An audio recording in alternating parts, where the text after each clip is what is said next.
Bonjour et bienvenue à votre émission d'actualité Qu'en pensez-vous? Une émission où on analyse l'actualité locale, régionale, nationale et on aura peut-être le temps d'aller à l'international aujourd'hui.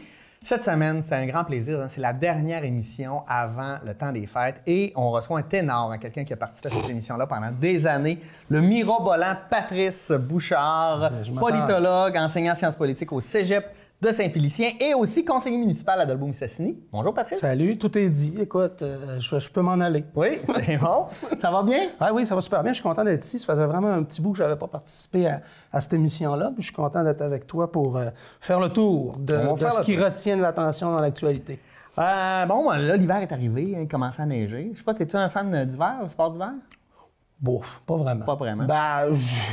J'haïs pas ça, mais pas en particulier. Un peu de hockey des fois, un peu de patin, mais pas... Fait que t'es pas un gars qui a une motoneige puis qui s'en va faire Non, un jour peut-être, mais pas là. Parce qu'on sait qu'ici, c'est un peu un des royaumes de la motoneige. On aime ça beaucoup.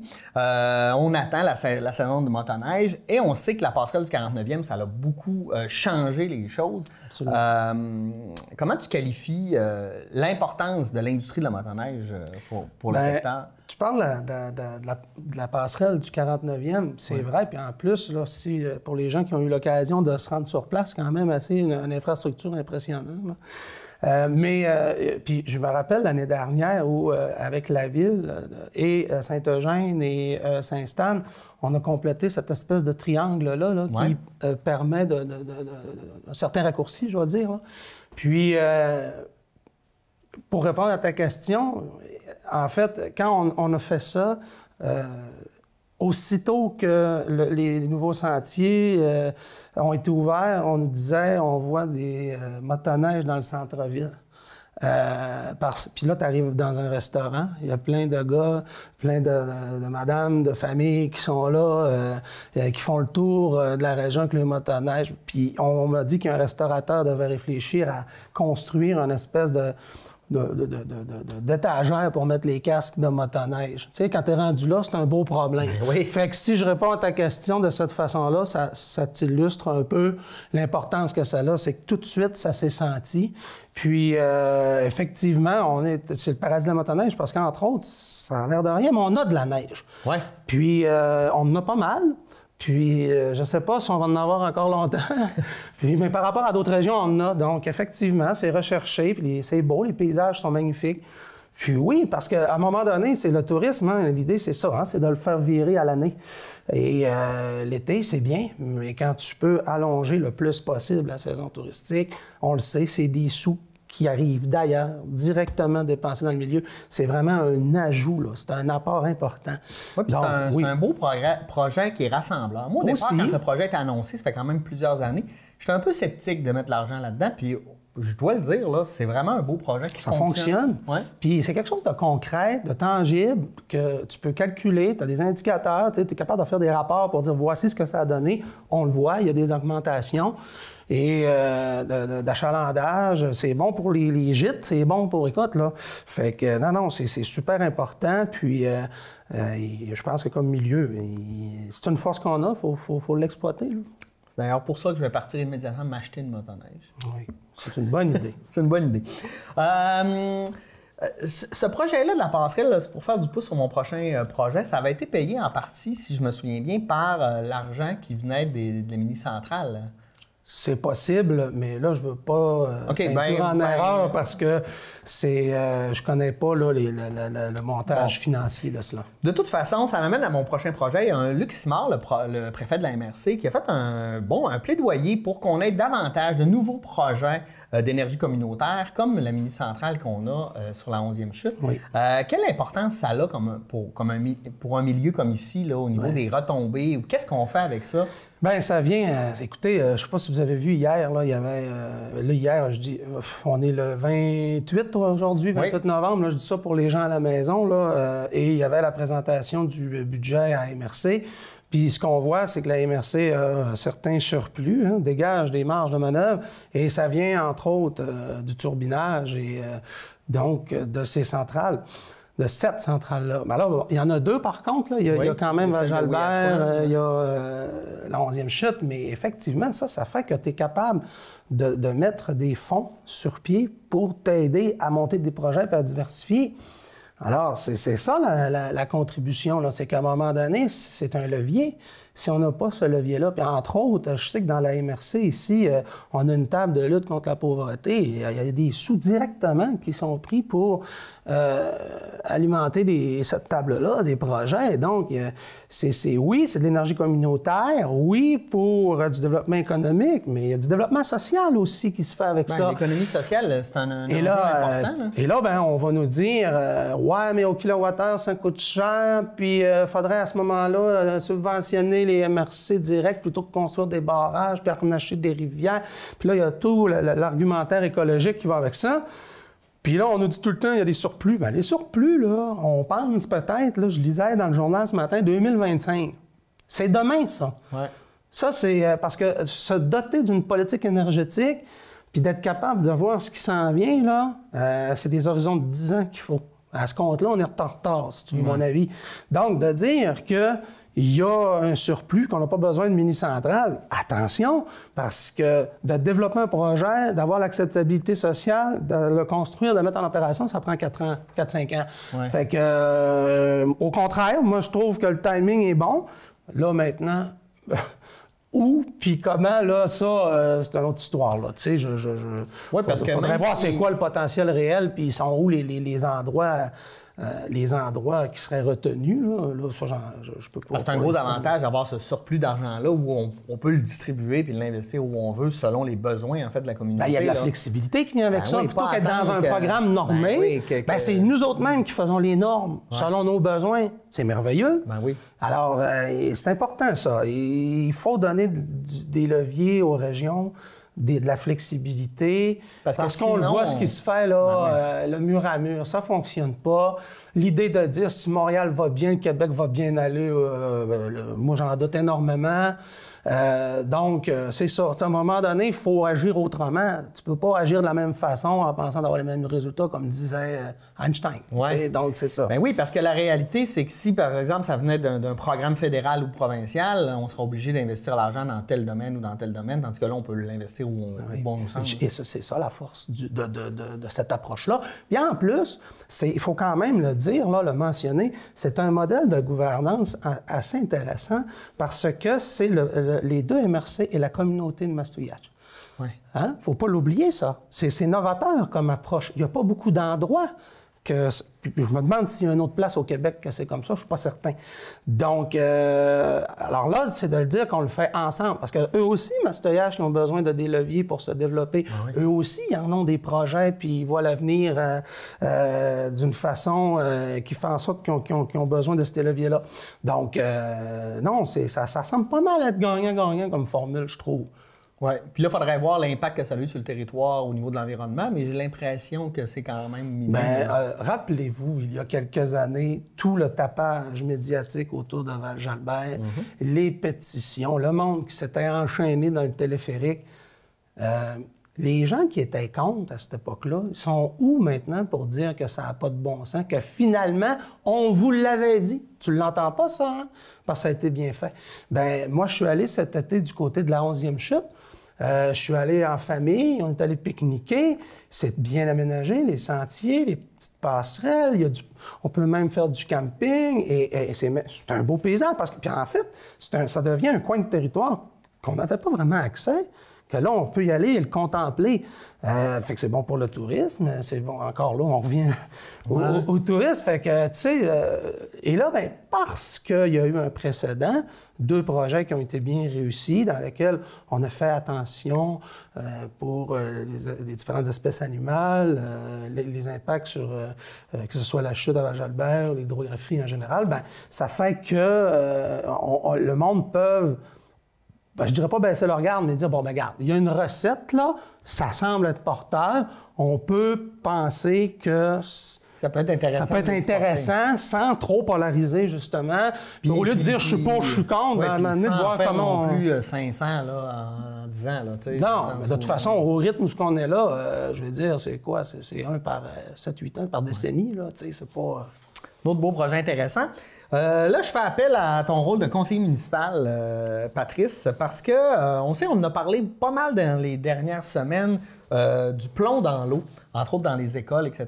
Et là, on voit que la ville de Dolbeau-Mistassini a décidé de prendre des mesures pour regarder s'il y avait un problème, pour régler le problème en amont. C'est que, dans le fond, ce que j'ai compris de la démarche, c'est qu'on fait des tests et des vérifications préventives avant qu'on nous oblige d'en faire. Okay. Fait que d'abord, on est proactif. Oui. On n'attend pas. C'est ce qu'on s'attend d'un conseil municipal. On n'attend pas que le pire arrive.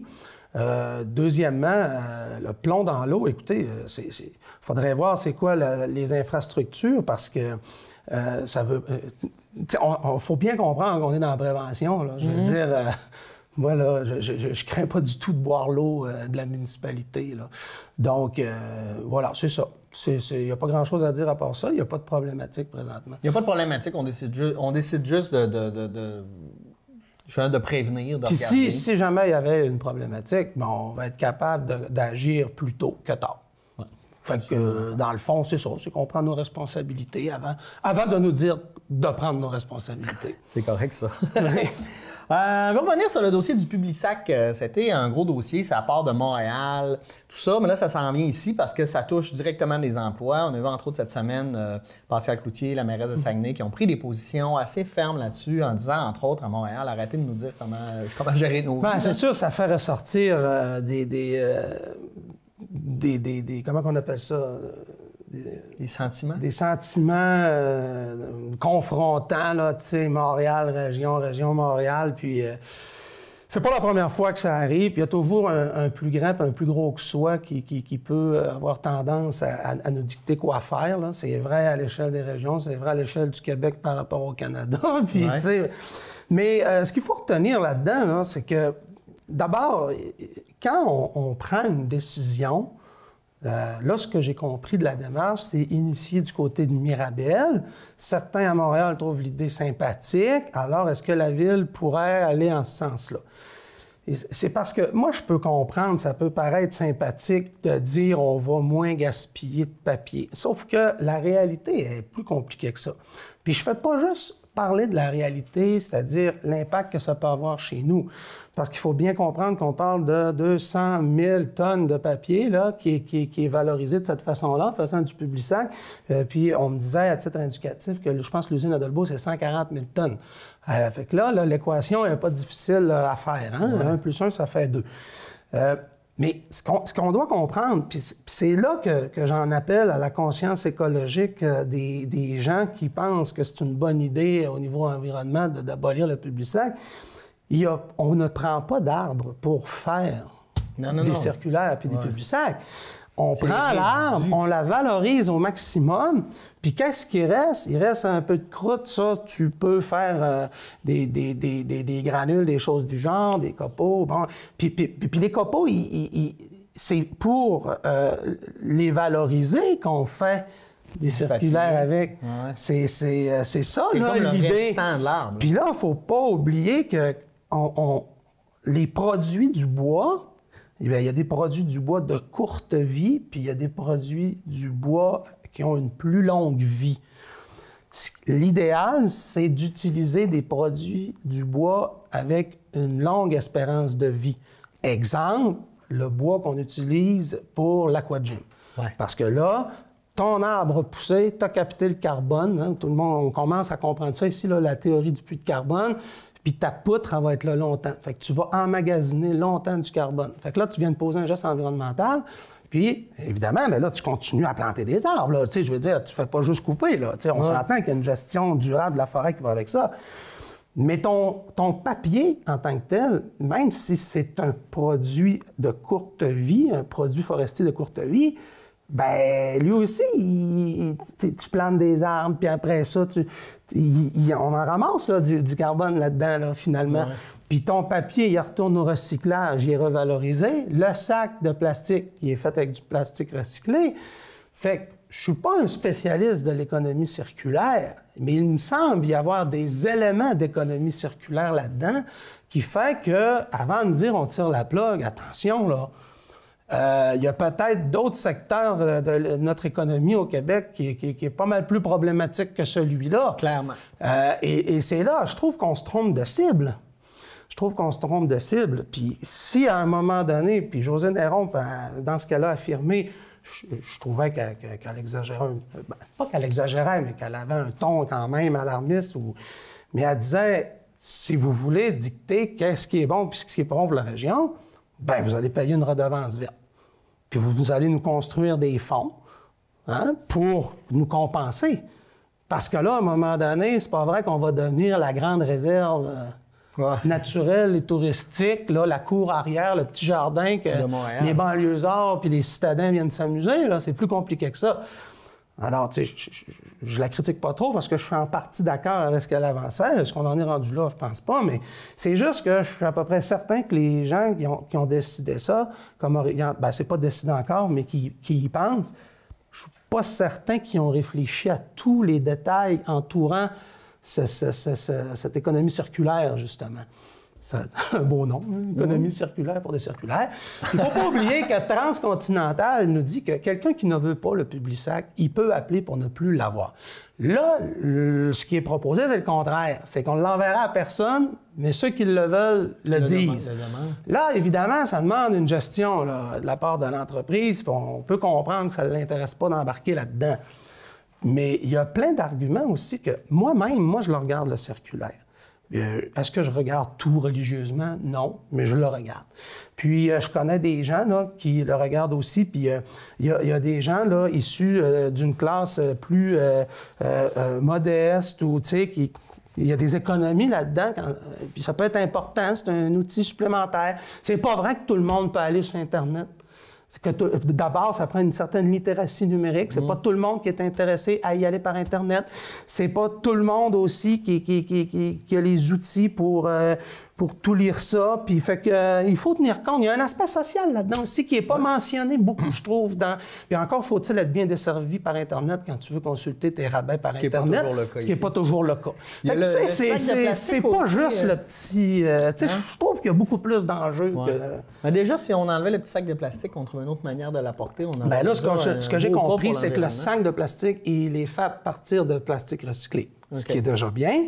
Mais est-ce que ça pourrait être un sac biodégradable, ce qui serait encore mieux? Ben oui. Tu sais, alors, c'est peut-être ça aussi. Tu sais, je dis pas que tout le processus est parfait, mais c'est pas vrai que tout est acheté à la poubelle. Là. Oh. Bon, élection, on va le dire avec des gros guillemets, au MRC, Domaine-du-Roi et Lac-Saint-Jean. On a réélu pour un 6e mandat André Paradis comme préfet. Yannick Baillargeon, maire de Ladoré, a été élu dans Domaine-du-Roi. On sait que ce pas des élections comme on a ici dans Marie-Chapdelaine où tout le monde peut aller voter. Donc, c'est une élection entre les maires autour de la table de la préfecture. Deux choses. Donc, qu'est-ce que tu penses de ce nouveau et de cet ancien préfet qui reste en poste? Et est-ce qu'on ne devrait pas aller vraiment tout le monde vers une élection générale pour la préfecture parce que ça amènerait à quelque part beaucoup plus de légitimité? Moi, d'abord, je connais pas vraiment les personnes qui ont été élues. Je connais de nom parce que, je veux dire, M. Paradis, ça fait longtemps qu'il est dans le paysage politique régional. Ouais. Mais je veux dire, moi, je connais pas les dynamiques là, internes des MRC. En tout cas, il semble bien en selle, le monsieur, parce que ça fait 6 mandats en ligne. Un peu particulier, par contre, du côté de Domaine-du-Roi, M. Boivin qui disait « je vais quitter », M. Baillargeon « je suis intéressé », puis M. Boivin dit « finalement, je vais revenir ». Là, je ne sais pas trop comment ça s'est réglé, les affaires à l'interne, mais finalement, il semble que M. Baillargeon avait les appuis nécessaires puisqu'il a été élu. Mais un coup qu'on a dit ça, moi, je suis en faveur d'une préfecture élue à temps plein. Pourquoi? Pourquoi? Parce qu'il y a des responsabilités que la MRC a depuis toujours, mais elle en a des nouvelles, puis elle est appelée à en avoir un peu plus. En même temps, on parlait tout à l'heure de diversification des fonds. Ça prend de l'imputabilité aussi. Ben oui. Parce que si on a plus de fonds, plus de moyens, plus de leviers, ça prend de l'imputabilité. Sauf que là, puis après ça, si ce n'est que pour la démocratie. Tu sais, je veux dire, là, Domaine-du-Roi, c'est correct, mais ils sont 9 autour de la table. Puis là, ils se disent, ça va être qui? Moi, je trouve que ça pourrait être un peu plus transparent. Je trouve qu'il pourrait y avoir des élections. Puis ça, le fait d'avoir des élections, entre autres, ça permet aux gens qui sont candidats, candidates à la préfecture de développer une vision territoriale, hein, puis de susciter de l'engouement, de la mobilisation. Et je pense qu'on a besoin de ça. Ouais. Peu importe la MRC, là. On s'entend. Puis, moi, je ferais même beaucoup plus que ça. Un jour, peut-être que si... peut-être qu'on n'est pas obligé d'attendre que le Québec soit souverain, mais ça l'aiderait d'avoir une Chambre des territoires où un des 87 préfets élus siégerait.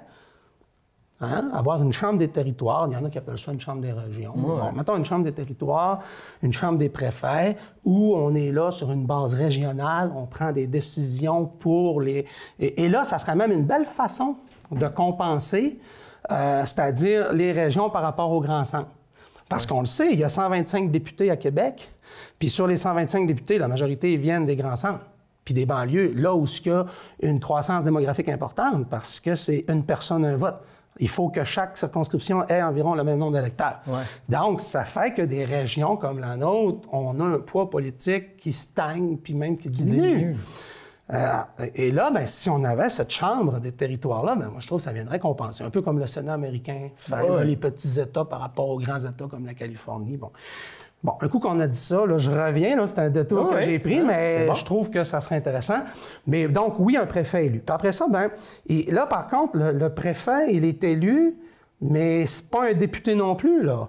Tu sais, parce que même s'il y a des nouvelles responsabilités pour la MRC, n'empêche que la MRC, elle est là d'abord et avant tout pour coordonner des services pour les municipalités.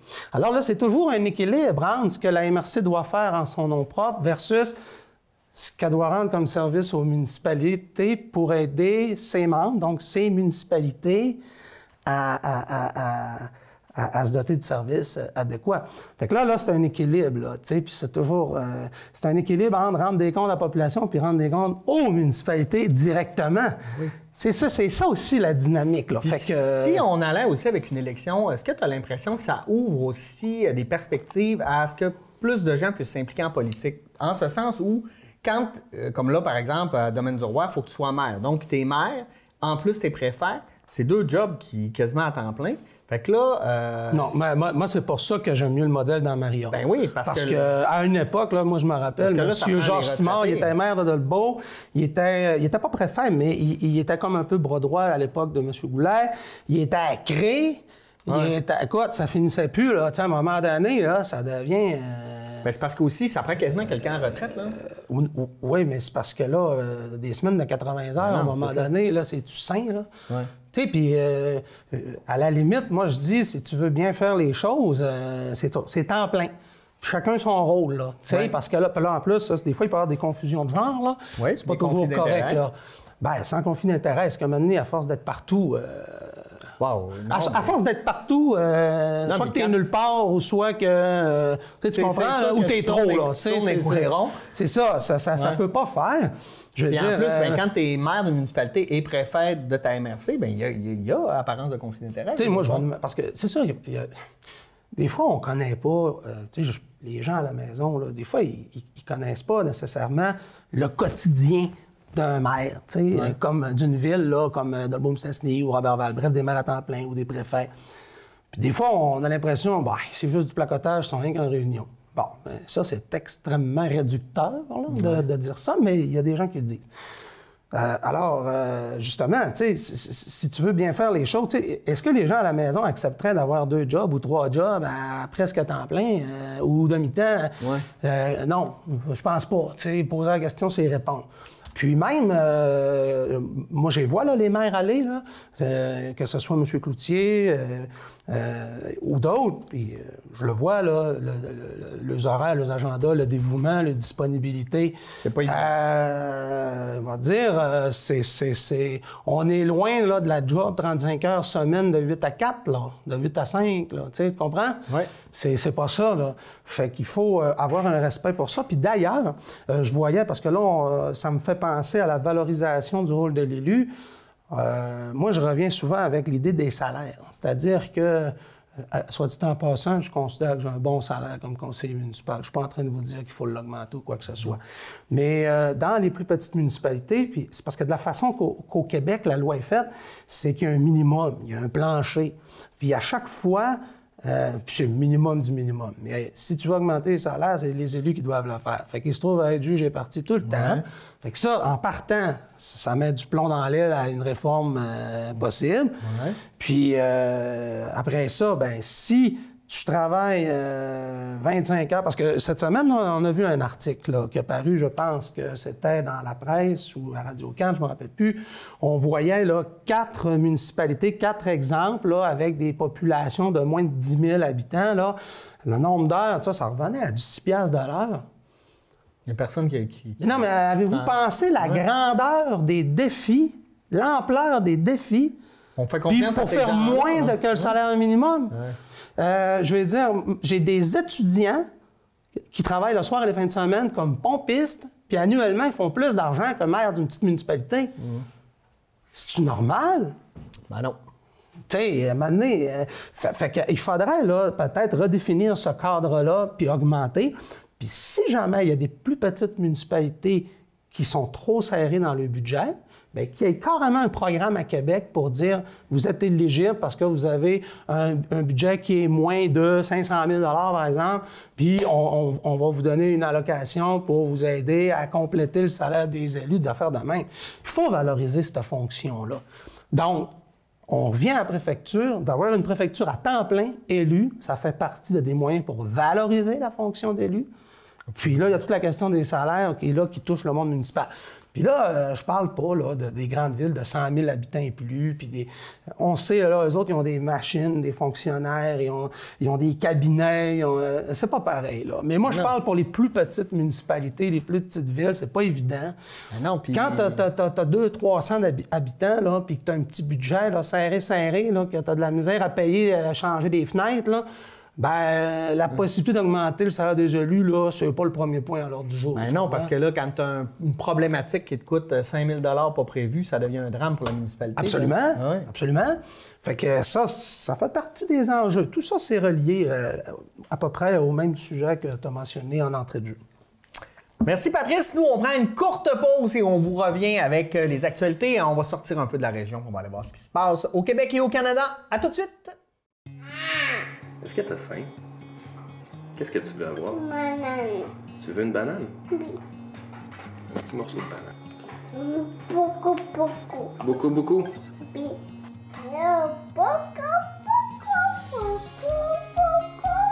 Beaucoup? Qu'est-ce que tu veux? Banane. Encore une banane?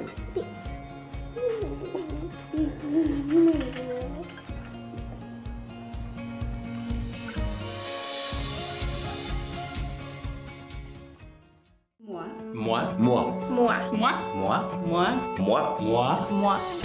je travaille en français. Moi, je travaille en français. Moi, Je travaille en français. Moi, je travaille en français. Moi, je travaille en français.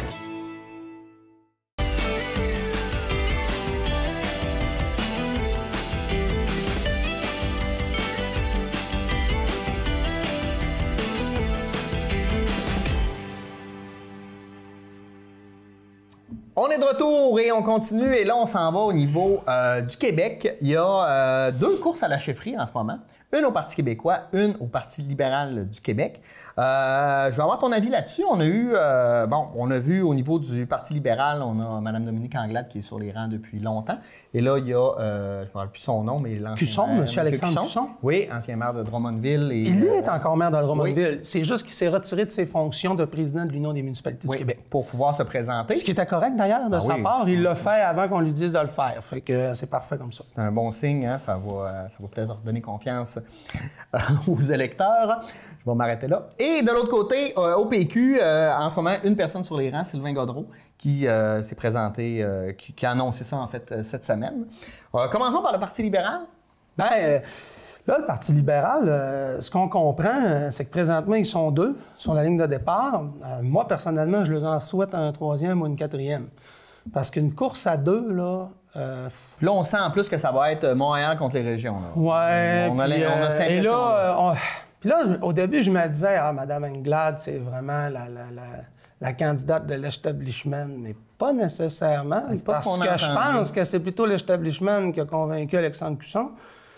Puis là, parce qu'on veut reconquérir le vote francophone, et avec raison, parce que les libéraux se sont éloignés considérablement. Ça fait 20 ans qu'il aurait dû faire ça. Là. Alors, je me dis souvent que Robert Bourassa doit se retourner dans sa tombe quand il voit des affaires de même. Mais là, c'est ça. Puis d'avoir une course à deux, ça peut diviser, là. Oui. Ça peut faire mal au parti. Une course à deux, moi, je me rappelle à une époque au Bloc québécois où Mario Beaulieu gagne avec 53 % puis l'autre 47 %. Rappelez-vous, dans le temps de la DQ, Éric Kerr, puis Gilles Taillon, c'était tellement serré, ça divisait les troupes. C'était à peu près le pire scénario que tu peux imaginer. T'es mieux d'en avoir 3 ou 4 avec, idéalement, un qui passe avec 50 % au premier tour. Ouais. Tu sais, là, je parle d'un scénario idéal là, pour pas se diviser puis pour faciliter les ralliements, là, tu sais. Ouais, parce qu'à la limite, moi, je pense qu'à la limite, c'est mieux un couronnement qu'une course à deux. Parce qu'en plus, on est dans une dynamique où les campagnes électorales sont de plus en plus sales. Là. Tu sais, je trouve qu'on... Ben là, d'abord, en fin de semaine, là, quand on a appris que M. Cusson, bon, on le savait, il a pris sa carte de membre, il allait se présenter au Congrès libéral.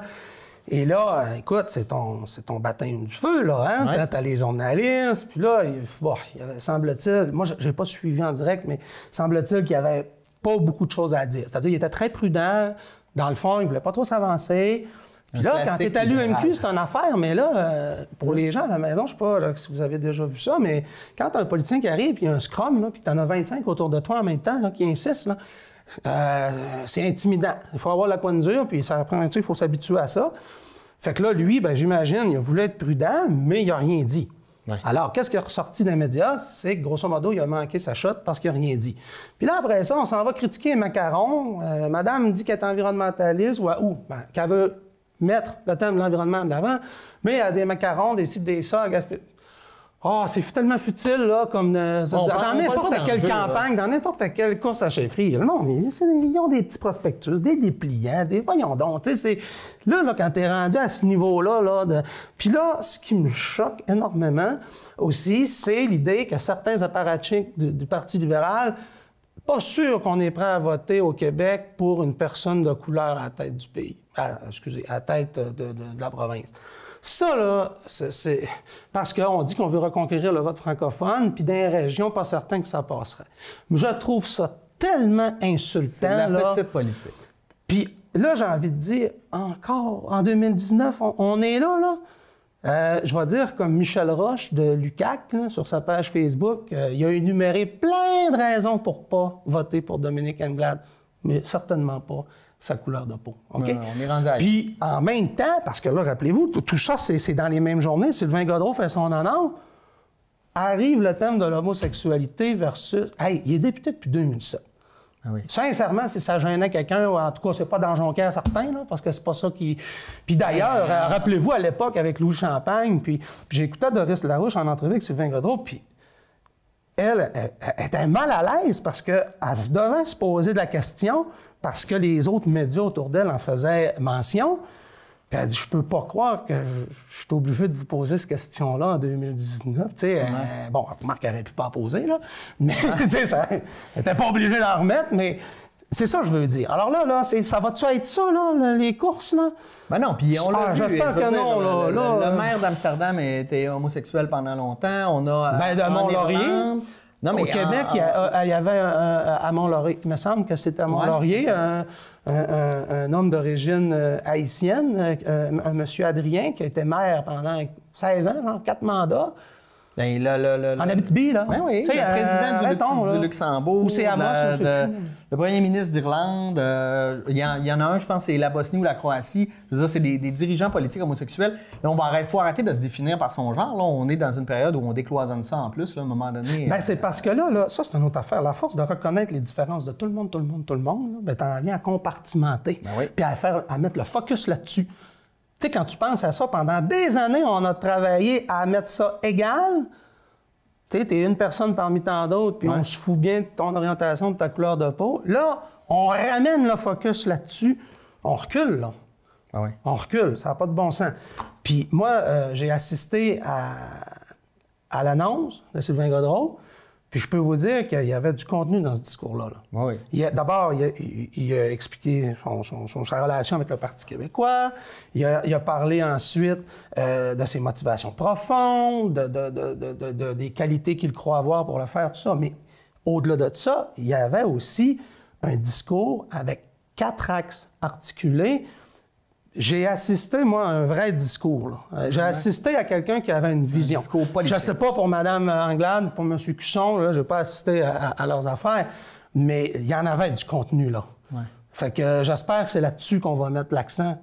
Puis là, ben, ça m'amène sur Guy Nantel, parce qu'avant que tu me poses la question... Ben oui, je veux savoir, est-ce qu'il y a d'autres personnes qui vont se présenter? Ben là, au Parti québécois, donc on a fait le tour du Parti libéral, parce qu'on a même testé, là, il ne semble pas y avoir d'autres candidatures pour l'instant. Ouais. Au Parti québécois, il y a Sylvain Gaudreault, il y a Paul Saint-Pierre Plamondon qui est actif.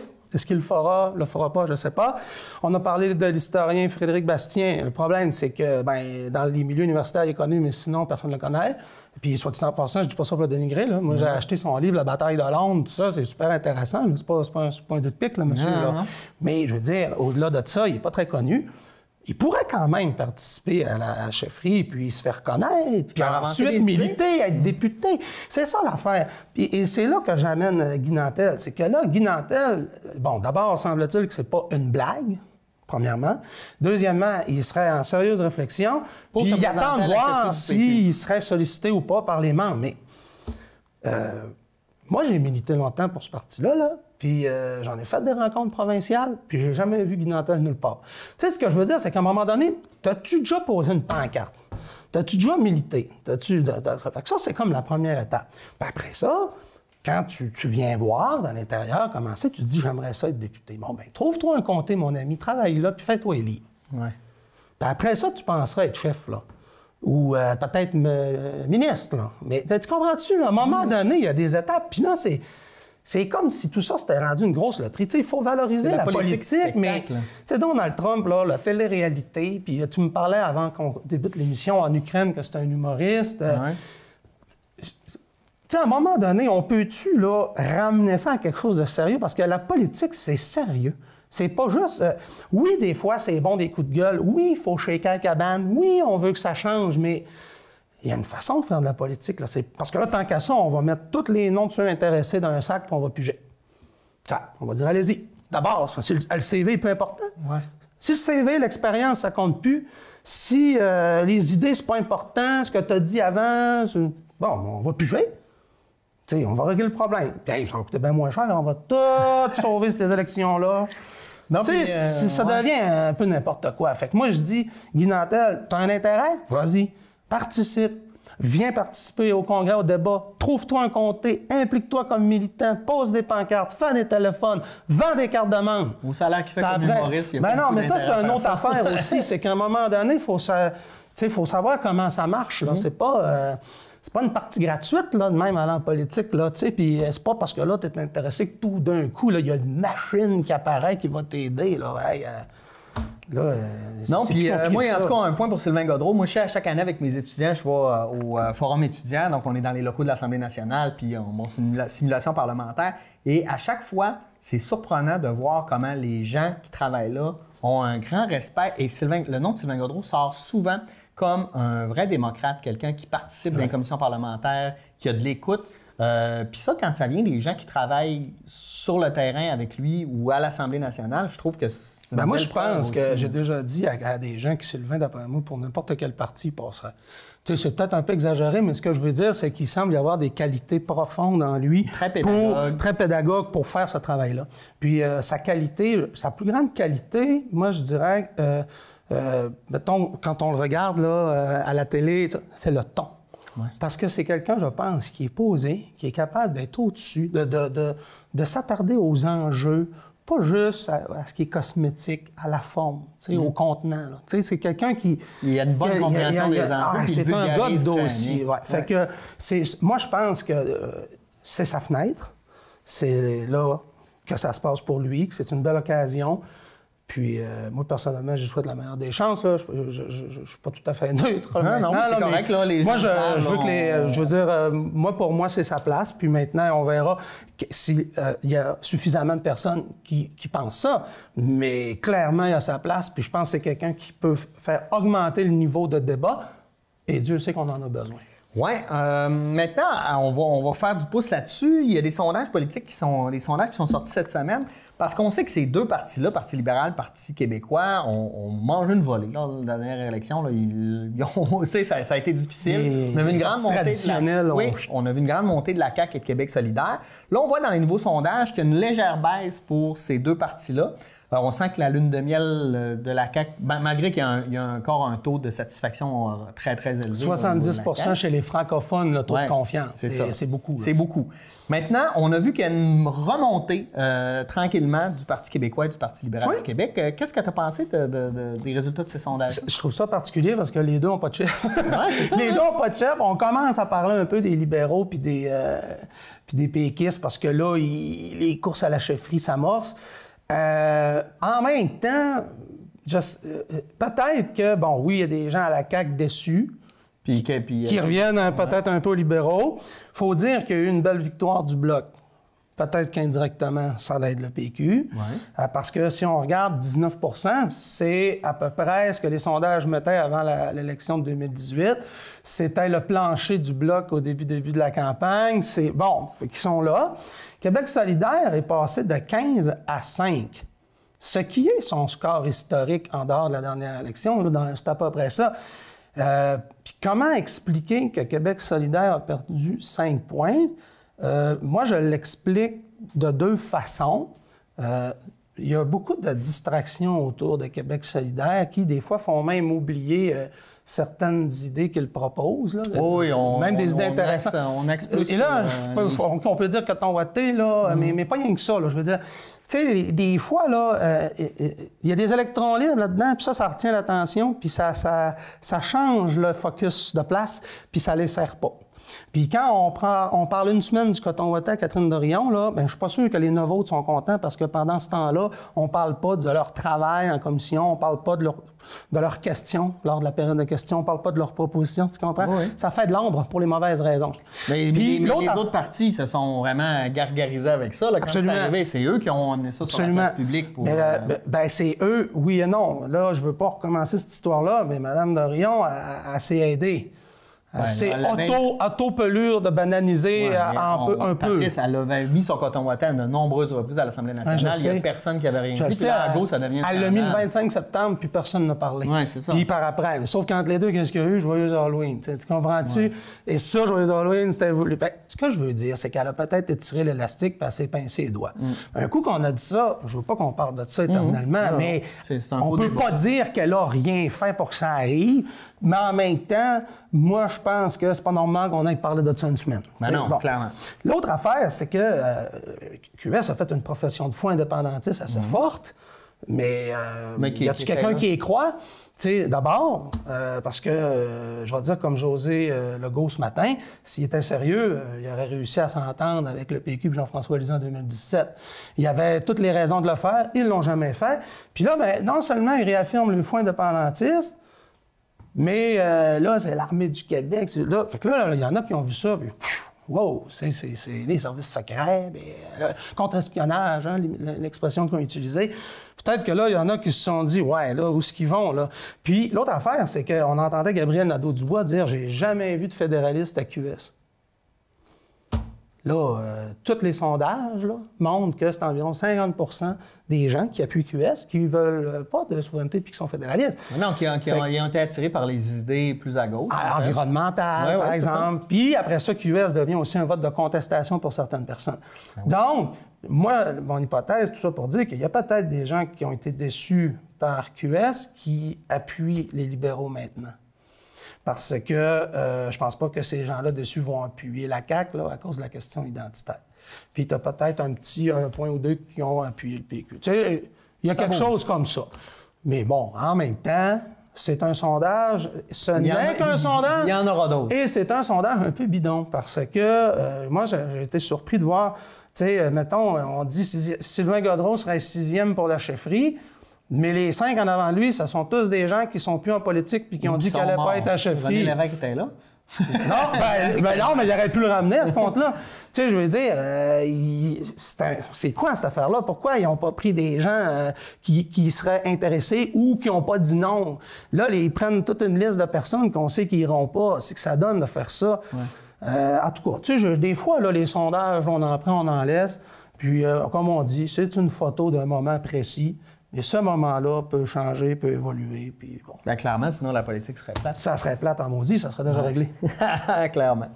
Parlons de médias. On est dans un média, mais qu'est-ce que tu penses du plan de sauvetage du capital média? Donc, premièrement, de créer des coopératives. Et là, il y a eu tout le pseudo-scandale Desjardins. Là, on investit, on n'investit pas. On n'investit pas. Finalement, le premier ministre met de la pression. On va peut-être investir. On a soulevé une histoire de conflit d'intérêts qui semble avoir été un... D'abord, juste pour t'agacer, parce que je sais que tu enseignes au cégep de Jonquière. Moi, j'enseigne au cégep de Saint-Félicien. Le syndicat des profs à Saint-Félicien, on a donné 1 000 $ pour la coop. Et je sais qu'à Jonquière, vous êtes beaucoup plus nombreux. Vous avez donné seulement 800 $. Ouais. Donc, je voulais juste t'agacer. Oui, c'est correct. Non, mais blague à part. non, mais on se taquine parce que, bon, on va dire, c'est quoi une petite rivalité pour s'agacer, là. Mais l'autre affaire, c'est que, moi, je suis content de ce plan de sauvetage-là. D'abord, on a vu qu'assez rapidement, il y a eu de l'acceptabilité sociale. Beaucoup d'annonces du milieu des affaires, des organismes, des syndicats, des groupes. C'est tellement important. Il y a eu beaucoup de soutien. Je ne sais pas ailleurs dans les autres régions, mais la réalité que j'ai vue ici, là, j'ai senti que c'était ça le modèle privilégié. Puis, à moins d'avoir une offre d'un partenaire extérieur du genre québécois, je voyais pas d'où ça pouvait venir, à part le modèle coopératif. Puis je suis content, ça a été retenu leurs affaires, c'est recommandé, puis vraiment, là, je pense que c'est une bonne nouvelle, puis peut-être même que ça va amener des changements importants, pas juste par rapport au numérique, mais même dans la couverture telle quelle, là, parce que là, on va vraiment avoir une couverture la direction, la gouvernance change. Moi, j'ai l'impression que ça va se sentir là, dans les lignes, puis dans le traitement de la nouvelle. Parce qu'on a besoin d'avoir des canaux de communication forts en région. Parce que nous, on sert à ça, là, parler des nouvelles dans le nord du lac, là, parce que c'est pas les grands réseaux qui couvrent ça en général. Là. Puis après ça, ben là, pour faire du pouce sur ce que tu disais avec Desjardins, ben c'est ça, là, Desjardins, tu te dis, comment ça se fait que d'or et de vote, ils n'embarquent pas plus que ça. Là, ils se sont fait tirer l'oreille par le politique. Fait que là, hier, on nous annonçait qu'ils allaient se rasseoir, puis reconsidérer avec ouverture. Je pense que c'est les termes qu'ils ont employés. Ça veut dire qu'ils vont en mettre, probablement. Parce que là, je pense qu'ils se sont rendus compte qu'ils avaient peut-être mal évalué la portée. Puis Desjardins, c'est pas juste une coop, c'est en région, c'est important, Desjardins. Clairement. Puis l'autre affaire, c'est que moi, je me disais, Desjardins, je ne sais pas comment la gouvernance fonctionne, mais si régionalement, le mouvement Desjardins du Saguenay-Lac-Saint-Jean veut faire un don, il devrait pouvoir le faire sans demander l'avis à ce qui se passe en haut. Là. Ben oui. Parce qu'en plus, les membres sont d'abord locaux. C'est sur une base locale puis régionale. On fait des affaires sur une base locale puis régionale. Je veux dire, mon hypothèque est ici, moi, là. Elle est pas, tu sais. Fait que je sais pas comment ça fonctionne, ça, là, au niveau du processus décisionnel. Est-ce que chaque région va faire un don ou si c'est... parce que là, on a parlé de 4 millions, mais en fait, c'est qu'il manque 10 millions. Ouais. Hein, si on fait une histoire courte, 10 millions. Puis Desjardins avait dit non, mais le Fonds de solidarité FTQ peut-être, oui. Puis là, le gouvernement a dit 5, puis peut-être qu'on pourrait bonifier. Fait que là, t'es plus loin du 10, là. Ouais. Tu sais, on parlait de 4 millions à 2, le gouvernement à 5. Puis, je veux dire, si Desjardins ne met pas une couple de millions là-dedans, je ne sais pas qui va pouvoir le mettre, là. Bien, c'est surtout que je pense à la... C'est pas des enfants, c'est pas des pauvres, là, Desjardins. Ben, d'un, c'est pas des pauvres. Puis de deux, ben, l'implication sociale, aussi la visibilité que ça donne en région, c'est comme tu le disais, c'est là qu'ils sont. Fait que pour eux, je pense que c'est un bon coup, là, au contraire. Bien, de toute façon, Desjardins donne des millions de dollars par année pour différents projets, en commandite, en partenariat de toutes sortes, que ce soit des projets à 1 000 $, 2 000 $, des bourses d'études, nous, c'est le nom de la salle de spectacle. Il y en a plein. C'est l'institution financière qui rayonne le plus au Québec. Les partenariats avec le milieu, avec les régions, là, c'est pas Banque Royale, c'est pas Banque Nationale. Ça. Des fois, Royale, Nationale, Laurentienne, ben, ils vont se chercher des causes plus provinciales. Mais dans les régions, vraiment de façon aussi déployée que ça, Desjardins tout seul. Ben oui. Fait que moi, je trouve que, justement, au nom de ça, ils ont la voie libre, puis allez-y. Puis je pense que ça va être un bon coup s'ils le font. J'espère vraiment que ça va fonctionner. Tu voulais nous parler de laïcité? Ben, en fait, c'était pas tant de laïcité, parce qu'on a dit pas mal de choses Ouais. depuis 2007 là-dessus. Ouais. Puis, je veux pas revenir sur le fond du dossier. OK. Par contre, je veux juste souligner ou déplorer ce qui se passe présentement à l'extérieur du Québec. OK. Notamment en Ontario, où on a adopté une motion à l'unanimité pour dénoncer la loi 21, puis pour, à la limite, encourager la contestation de cette loi-là. Pareil au Manitoba, et là, on prépare ce matin, 28 novembre, une publicité pour dire aux gens, vous êtes irrités par la loi 21, venez travailler chez nous. Bon. Mêlez-vous donc de vos affaires. Mêlez-vous de vos affaires. C'est tout ce que j'ai dit. Voilà. C'est bon, j'aime ça, j'aime ça. Politique fédérale, Puis en passant, Ouais. non seulement mêlez-vous de vos affaires, mais on a-tu aimé ça? Rappelez-vous, le Doug Ford, là, lui, là, c'est lui qui veut contester la loi 21, qui supporte ça, là, qui est monsieur Capitaine Canada, là. Puis rappelons-nous, premier, là, un an avec les ouais. francophones. Ouais. Mêle-toi de tes affaires, monsieur Ford. C'est clair. Tu voulais parler, on va parler aussi d'un peu de politique fédérale. On va entrer en chambre bientôt. Nouveau gouvernement minoritaire. Qu'est-ce que tu t'attends de ce gouvernement-là? Je ne le sais pas, mais une chose est certaine, deux choses dernièrement qui ont retenu mon attention, c'est les transitions entre députés. Tu sais, un député qui gagne par rapport au député qui vient de perdre son élection, il y a toujours une transition au niveau des bureaux. Oui. Puis, à nombreuses reprises, j'ai entendu Alexis Brunel-Duceppe dire comment que ça avait été très collaboratif de la part de Richard Hébert et de son Oui, équipe. c'est vrai. Puis, c'est tout à l'honneur Perdre de avec Richard dignité. Hébert. Oui, oui. Ça, là, il faut le dire et le redire. Puis ce qu'on voit, là, c'est que ça deviendrait peut-être un modèle de transition parce que Alexis Brunel-Duceppe dit « ça a fait germer en moi l'idée de peut-être présenter un projet de loi puis pour rendre cette transition-là obligatoire et saine. » À la limite, vous n'êtes pas capable de vous parler, bien, le monde du bureau vont se parler, là, mais puis si tu n'as pas une belle transition, on coupe ta prime de départ, puis à la limite, on pourrait aller jusque-là. Parce que là, il y a de l'orgueil mal placé là-dedans, là. Puis à un moment donné, ça devient... c'est qui paye pour ça, là? Oui, c'est tout le temps le Citoyen. Puis même pas les organismes, puis même pas les municipalités. Mais monsieur, madame, tout le monde qui a un cas particulier, là, et c'est sûr qu'il doit réécrire une comment on appelle ça? Pour déléguer quelqu'un... non, pour déléguer... un télégramme? T'as donné le... Non. T'as donné le droit de... Une procuration. Ouais. Il faut recommencer ces procurations-là. Ça, on n'a pas le choix. Mais je veux dire, quand tu es chez vous, puis tu penses que le député travaille ton dossier, puis que c'est un nouveau député, puis que finalement, tu le sais pas, là, mais ton député, il le sait pas, puis ça a été jeté à la poubelle, là. Tu sais, ça marche pas, ça. Ouais. Bon. Après ça, pour ce qui est de Jonquière, c'est un peu particulier parce que là, Mario Simard dit qu'il a rentré en contact, qu'il n'y a pas eu de retour d'appel. Karine Trudel, c'est pas vrai, il n'a jamais rencontré en contact avec moi. Puis dans la même journée, Mario Simard a sorti le message qui transmet à son bras droit, à Karine Trudel. Il dit oui, je vais faire le message à Karine Trudel, puis il n'y a pas eu de retour. Donc là, mais au-delà de la petite guéguerre, le fond reste le même. Comment on fait pour faire en sorte qu'il y ait une belle transition? Parce que tout ça aussi, c'est des fonds publics. Ouais. Puis à un moment donné, il faut rendre ça efficace, la gestion des fonds publics, de la façon comment ça se déploie. Puis on ne peut pas là, accepter là, pour des raisons d'orgueil. En plus, tu es député de ton comté, tu l'aimes ton comté, tu veux que les dossiers continuent dans... Tu es censé l'aimer jusqu'à la fin. Ben oui. On a eu ce problème-là aussi en Beauce là, avec Maxime Bernier. Bon, ben lui, en plus, il a disparu de l'écran radar. Le monsieur Richard Leroux, je pense qu'il a été... C'est ça. Et non seulement il n'y a pas eu de retour d'appel, mais l'autre, il était parti en vacances. Là. Fanny, bon, on repite, là. C'est pas sérieux, là. Ouais, c'est clair. Puis tu avais un autre point, tu m'as dit... Andrew Scheer, ça va être difficile. Ben, ça a été difficile. Non, mais c'est parce que là, là finalement, ils ont mis le couvercle sur la marmite en disant on va attendre au printemps, il y a un vote de confiance. Il va-tu se rendre au vote? Je le sais pas. Puis s'il y a un vote, il est mieux de le travailler fort parce que...